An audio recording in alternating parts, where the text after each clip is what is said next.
Nah, let me stop playing. Let me stop playing. Let me get out of here real quick. So, y'all know who's back in office, right? Your boy Trump.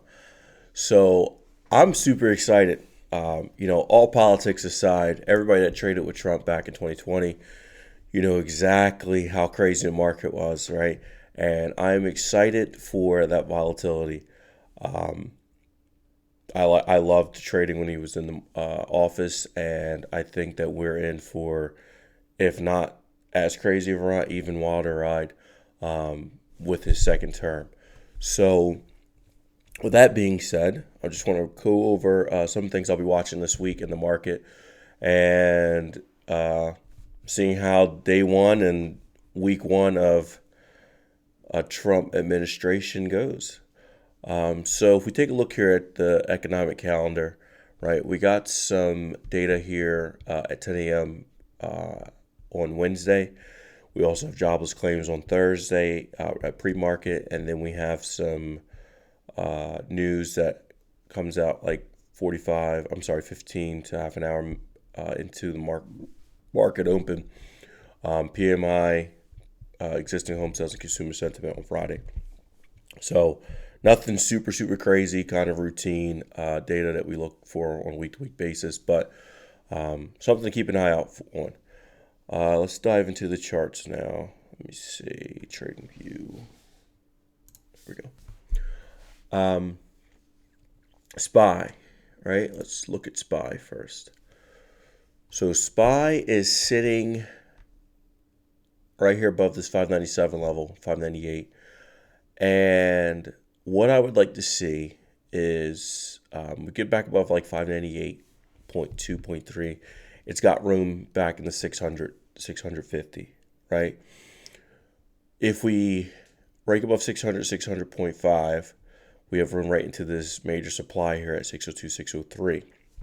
So I would look for longs above this 598, 598.20, right? And then I would target the 600 level and then 602. 602, 603, I would start to take trims or potentially look for short off of the 602, 603. If we open above 600, then I'll just watch for a reject off of there, off of the 602, 603. So we'll just have to see how we open. To the downside, I would watch this 595 level, right? Well, if we lose 597, I would watch 595 for potential bounce or 593. If we lose 593, we're back in this range between 593 and 584. And then I would have to readjust and, trade some of the levels in this channel again. But as long as we stay above 597, I'll watch for some longs into the 600, 602, 603, or watch for a bounce off of this 595, 593. Looking at QQQ, QQQ has this downtrend, short-term downtrend that look like we're attempting to break out of. So I would take QQQ long above 523, like 60, 523.70, and I would look for a move back into 528 to 530, where we could potentially see some rejections there. That's a supply level as well at 528, 530. Or I'll watch it below 519. If we lose 519, I'll watch for move back into like 515, 514.7. IWM, only thing I really watch on IWM is a break above 228, right? This is a previous support level. So we get a break above 528. We can look for longs into like 230, 232, 233. If we fail to break above it, not really interested in it.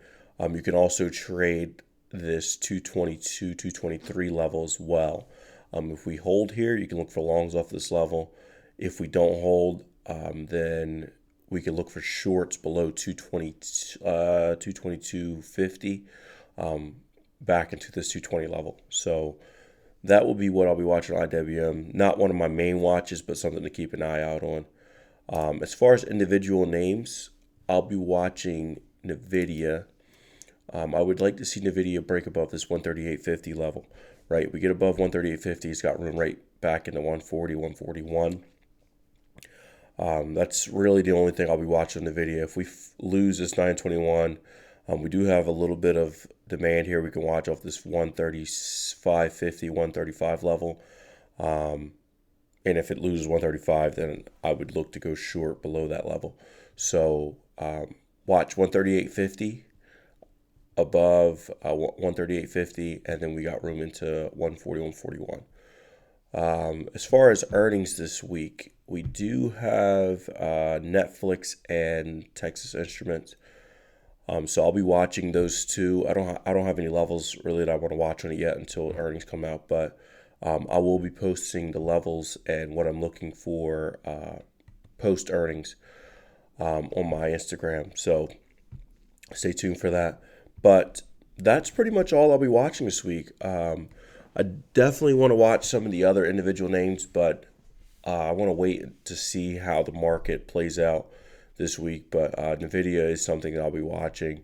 And again, like I said, I'll put the other tickers and my final watch list on my Instagram once the market opens, and we have to make if we have to make any adjustments to the levels and so forth. But that's all I got for you all. Super excited to see how this how things are in the market with this Trump administration. I'm definitely going to be making more videos as we start to see how things play out. So stay tuned, and I'll catch you all later.